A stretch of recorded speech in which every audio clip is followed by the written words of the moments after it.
Καλή σας μέρα. Χαίρετε. Σας καλωσορίζουμε στο μάθημα 28 και σας κάνουμε το τραπέζι με ένα διαφορετικό τρόπο. Ε, δηλαδή, σας καλούμε να σκεφτούμε γύρω από ένα τραπέζι. Τι είναι ένα τραπέζι? Ένα τραπέζι δεν είναι μόνο αυτό που φαίνεται. Μέσα του περικλείονται πολλές έννοιες. Για παράδειγμα, μπορώ να κάνω διαφορετικές συσχετίσεις, όπως είναι ένα αντικείμενο απλώς.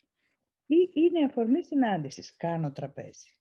Είναι διασφάλιση θέσης, Μμ. κλείνω τραπέζι. Είναι για τις χαρές. Ένα τραπέζι γάμου και για τις λύπες, ένα τραπέζι κηδείας.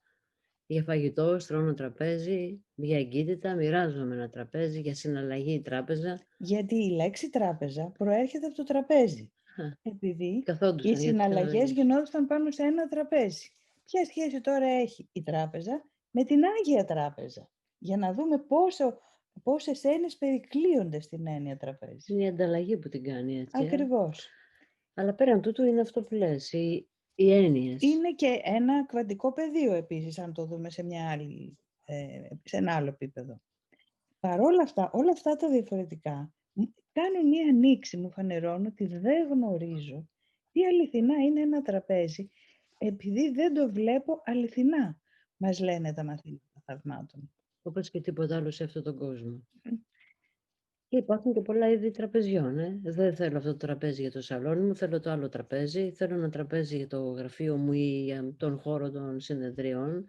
Δεν μου κάνει. Υπάρχουν και διάφορες μορφές τραπεζιού. Ναι, και αν θυμόμαστε, πριν από μερικά μαθήματα είχαμε πει πώς από δέντρο κατέληξε τραπεζάκι στο σαλόνι μου. Βέβαια. Έχει λοιπόν μια μεγάλη διαδρομή ένα τραπέζι και εμπεριέχονται πάρα πολλές έννοιες μέσα του. Παρόλα αυτά, όσες και να χωρέσουμε, δεν θα το δούμε ποτέ πραγματικά όπως είναι, μας λένε τα μαθήματα θαυμάτων, παρά μόνο αν αλλάξουμε επίπεδο. Άρα λοιπόν αυτό που μας λένε τα μαθήματα είναι ότι όσα τραπέζι και αν δούμε, δεν θα γνωρίσουμε ποτέ το περιεχόμενο ή τι κρύβεται ή για ποιο λόγο δημιουργήθηκε ένα τραπέζι. Πάει πίσω-πίσω. Ακριβώς. Άρα, αν αφορά σε ένα τραπέζι ό,τι λέμε, φανταστείτε τώρα όλα όσα αντιλαμβανόμαστε στην καθημερινότητά μας, στην πραγματικότητά μας, του εαυτού μας συμπεριλαμβανομένου.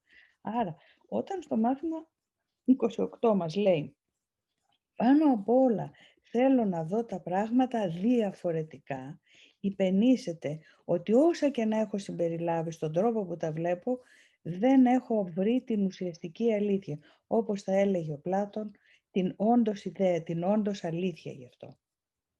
Μας λένε λοιπόν τα μαθήματα θαυμάτων στο 28. Πάνω απ' όλα θέλω να δω τα πράγματα διαφορετικά. Μπορεί να αναρωτηθείς γιατί είναι σημαντικό, για παράδειγμα, να πεις πάνω απ' όλα θέλω να δω αυτό το τραπέζι διαφορετικά. Γιατί είναι σημαντικό. Αυτό από μόνο του δεν είναι καθόλου σημαντικό. Αλλά τι υπάρχει από μόνο του και τι σημαίνει από μόνο του. Τι υπάρχει μόνο του και τι σημαίνει από μόνο του.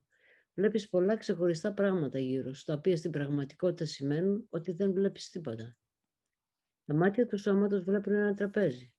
Αλλά υπάρχει μια άλλη όραση, η οποία θα μας έδειχνε ένα ενοποιημένο πεδίο αντί για τραπέζι. Ναι. Ας δούμε παρακάτω τι λέει λοιπόν η άσκηση, η σημερινή. Είτε βλέπεις είτε όχι, μας λέει. Όταν θα έχεις δει πραγματικά ένα πράγμα, διαφορετικά, θα τα δεις όλα τα πράγματα διαφορετικά. Το φως που θα δεις σε οποιοδήποτε από αυτά είναι το ίδιο φως που θα δεις σε όλα. Εδώ τα μαθήματα θαυμάτων δεν αναφέρονται στο φωτονιακό φως, να διευκρινίσουμε, στο φυσικό φως, αλλά στο φως της επίγνωσης μιας άλλης κρυφής αλήθειας. Μας το εξηγούν αυτό καθώς αναφέρουν. Δεν θα ρωτήσεις για αυτό που έχεις ήδη προσδιορίσει. Ο σκοπός αυτών των ασκήσεων είναι να κάνεις ερωτήσεις και να πάρεις τις απαντήσεις. Όταν λες πως πάνω απ' όλα θέλω να δω αυτό το τραπέζι διαφορετικά, δεσμεύεσαι να αποσύρεις τις προκαταλήψεις σου για το τραπέζι και να ανοίξεις το νου σου στο τι είναι και γιατί υπάρχει. Δηλαδή δεν το καθορίζεις πια με όρους του παρελθόντος. Αντί να αποφαθείς τι είναι, ρωτάς Ρωτάς τι τι είναι. είναι. Δεν δεσμεύεις το νόημά του στην πολύ μικρή σου εμπειρία με τραπέζια. Ούτε περιορίζεις το σκοπό του στις μηδαμινές προσωπικές σου σκέψεις. Δεν μας προσβάλλει εδώ. Λέει απλώς την αλήθεια για τον τρόπο που σκεπτόμαστε. Ναι, Πράγματι, σε ένα πολύ μικρό φάσμα του ορατού φάσματος, ένα πολύ μικρό φάσμα των συχνοτήτων, βλέπουμε αυτό το ορατό φως, βλέπουμε τα πράγματα ξεχωριστά μεταξύ τους, διαχωρισμένα και νομίζουμε ότι ξέρουμε τι είναι το καθένα. Ο Σοκράτης, λοιπόν, θα μας καλούσε αντίστοιχα να δούμε ένα τραπέζι σαν ένα είδωλο, ένα αντικαθρέφτισμα μιας ιδέας που υπάρχει πίσω του. Μέσα από την αρχετυπική ιδέα εκπηγάζουν οι πολλαπλές μορφές και νοήματα που μπορεί να έχει ένα τραπέζι σε μια κατάσταση που η κβαντική φυσική θα ονόμαζε υπέρθεση ή απροσδιοριστία και ο Πλάτων κόσμο των ιδεών. Εκεί υπάρχει επίσης και ο σκοπός του, που υπερβαίνει τη συνήθεια αντίληψή μας ως προς το σε τι χρησιμεύει ένα τραπέζι. Γι' αυτό και τα μαθήματα θαυμάτων μας καλούν να πάμε πέρα από όσα εμείς νομίζουμε ότι γνωρίζουμε. Έτσι λοιπόν δεν θα ρωτήσω για αυτό που έχω ήδη ορίσει και που νομίζω ότι γνωρίζω, γιατί αν το γνωρίζω δεν ρωτάω γι' αυτό. Και ο σκοπός αυτών των ασκήσεων είναι να κάνεις ερωτήσεις και να πάρεις απαντήσεις. Όταν λέμε λοιπόν ότι πάνω απ' όλα θέλω να δω αυτό το τραπέζι διαφορετικά, δεσμεύω τον εαυτό μου πρώτον με την παραίτηση από όσα νομίζω ότι ξέρω για το τραπέζι και δεύτερον με το θέλω πραγματικά να μάθω πώς είναι αυτό το τραπέζι ή τι είναι αυτό το τραπέζι.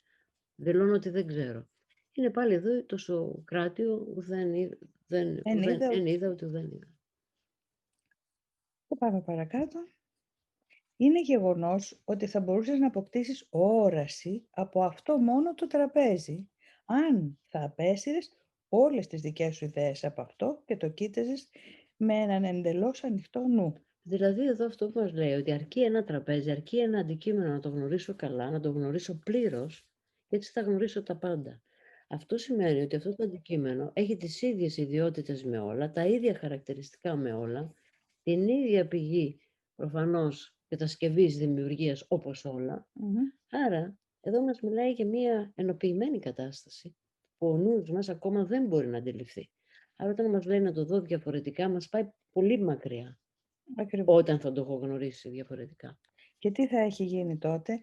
Έχει να σου δείξει κάτι όμορφο, καθαρό και άπειρης αξίας, γεμάτο ευτυχία και ελπίδα. Κρυμμένος κάτω από όλες τις ιδέες σου για αυτό το τραπέζι βρίσκεται ο αληθινός του σκοπός, ο σκοπός που μοιράζεται με όλο το σύμπαν. Το ίδιο θα λέγαμε για όλα. Κρυμμένος κάτω από όλες τις ιδέες σου για κάθε τι που βλέπεις, βρίσκεται ο αληθινός του σκοπός. Επομένως, καθώς χρησιμοποιείς το τραπέζι σαν ένα αντικείμενο για την εφαρμογή της σημερινής ιδέας, στην πραγματικότητα ζητάς να δεις το σκοπό του σύμπαντος. Θα ζητήσεις το ίδιο πράγμα από το κάθε αντικείμενο που θα χρησιμοποιήσεις κατά τις περιόδους εξάσκησης σήμερα και δεσμεύεσαι με το καθένα από αυτά να αφήσεις το σκοπό του να σου αποκαλυφθεί παρά να τον κρίνεις εσύ η ίδια. Θυμάμαι εκείνη την ιστορία με τον Κινέζο βασιλιά ή αυτοκράτορα, ο οποίος έμαθε ότι υπήρχε ένα σοφός σε ένα βουνό και ξεκίνησε μια μέρα με τη συνοδεία του να πάει να τον βρει για να γνωρίσει αυτά που γνώριζε ο σοφός. Φτάνοντας εκεί, ξεκινάει το σερβίρισμα της τελετουργίας του τσαγιού και καθώς ο σοφός έριχνε τσάι στο φλιτζάνι του, γέμισε το φλιτζάνι και ο σοφός συνέχιζε να ρίχνει τσάι. Το τσάι βεβαίως ξεκύλησε και άρχισε να τρέχει, έβαλε τις φωνές ο βασιλιάς και ο σοφός γυρίζει και του λέει «Μεγαλειότατε, όπως αυτό το φλιτζάνι είναι γεμάτο τσάι και ξεχυλίζει, έτσι είναι και ο νους σου. Για να μάθεις, θα πρέπει να αδειάσεις την κούπα σου». Έτσι, Του νου σου, την κούπα του ναι, νου. την κούπα του νου. Έτσι λοιπόν μας λέει εδώ ότι υπάρχει μέσα σε κάθε τι κρυμμένο ένα νόημα που συμπεριλαμβάνει όλο το σκοπό του σύμπαντος και βέβαια και το δικό μας σκοπό, τον ατομικό. Για ποιο λόγο έγιναν όλα αυτά Ακριβώς. και τι είναι όλα αυτά. Όταν λοιπόν στη χθεσινή άσκηση που πόσες φορές την κάνατε, ρωτάει η Μαρία, και πολλές απάντησε μόνο η Ρώη. Μμμ. Ε, Όλοι οι άλλοι σιωπή. λοιπόν, όταν η προηγούμενη άσκηση, το μάθημα 27 έλεγε πάνω απ' όλα θέλω να δω. Σήμερα εξελίσσεται σε πάνω απ' όλα θέλω να δω τα πράγματα διαφορετικά. Πρώτα προετοιμάζει την προθυμία μας και ύστερα μας λέει προς τα πού να την κατευθύνουμε και με ποιο σκοπό. Ας δούμε κάτι όμορφο. Μας είπε ότι θα δούμε μέσα του ένα άλλο φως. Υπάρχει ένα άλλο φως, ένας άλλος ήλιος για εκείνους που είναι αποφασισμένοι να δουν πέρα από το σκοτάδι. Και μας λέει ο Ελίτης, αλλά κάτεχε ότι μονάχα εκείνος που παλεύει το σκοτάδι μέσα του θα έχει μεθαύριο μερτικό δικό του στον ήλιο. Και συμπληρώνει ο Νίκος Καζαντζάκης. Το μάτι του μύστη διακρίνει και στο πιο ταπεινό σκουλίκι ολάκερο το όραμα του Θεού. Άρα βλέπουμε είτε σε ένα σκουλίκι είτε σε ένα τραπέζι μπορούμε να διακρίνουμε κάτι βαθύτερο, μεγαλύτερο που αγγίζει το Θεό. Εάν παλεύουμε το σκοτάδι, δηλαδή την άγνοια μέσα μας, για να έχουμε μερτικό στην αλήθεια. Ακριβώς. Ας δούμε λοιπόν πώς θα εφαρμόσουμε αυτές τις ωραίες ιδέες. Τι θα κάνουμε. Θα έχουμε 6 δίλεπτες περιόδους εξάσκησης σήμερα.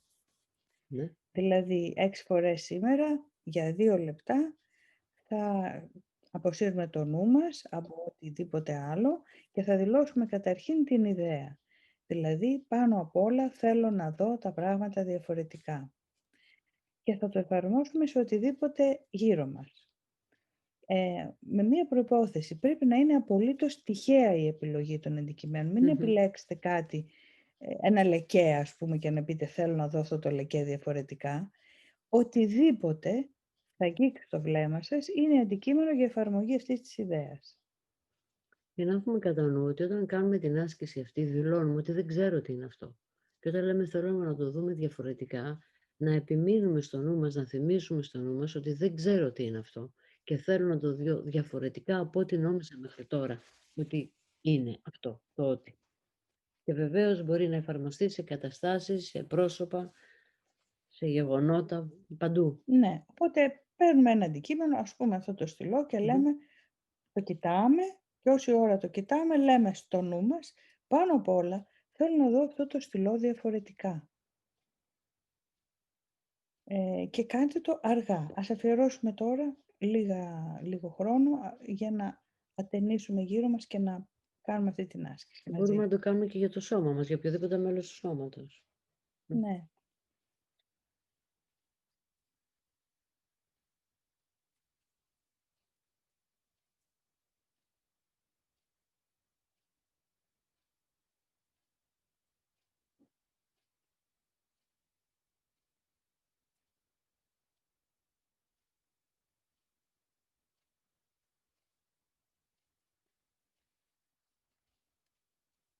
Ωραία.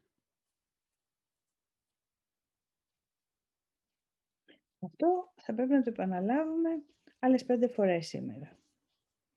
Άρα, όχι μόνο αυτό, αλλά και να ανατρέξετε στην ίδια την άσκηση, να την ξαναδιαβάσετε, είτε έχετε το βιβλίο που κυκλοφορεί από τις εκδόσεις Δίων, είτε μπείτε στην ιστοσελίδα μας και βρείτε την άσκηση, το μάθημα 28, ξαναδιαβάστε το από την αρχή, μην αρκείστε μόνο σε αυτά που κάνουμε εδώ μαζί. Αυτά είναι μια αγκαλιά και μια όθηση, αλλά τη δουλειά πρέπει να την κάνει ο καθένας στην εργασία μόνος του με κέφι.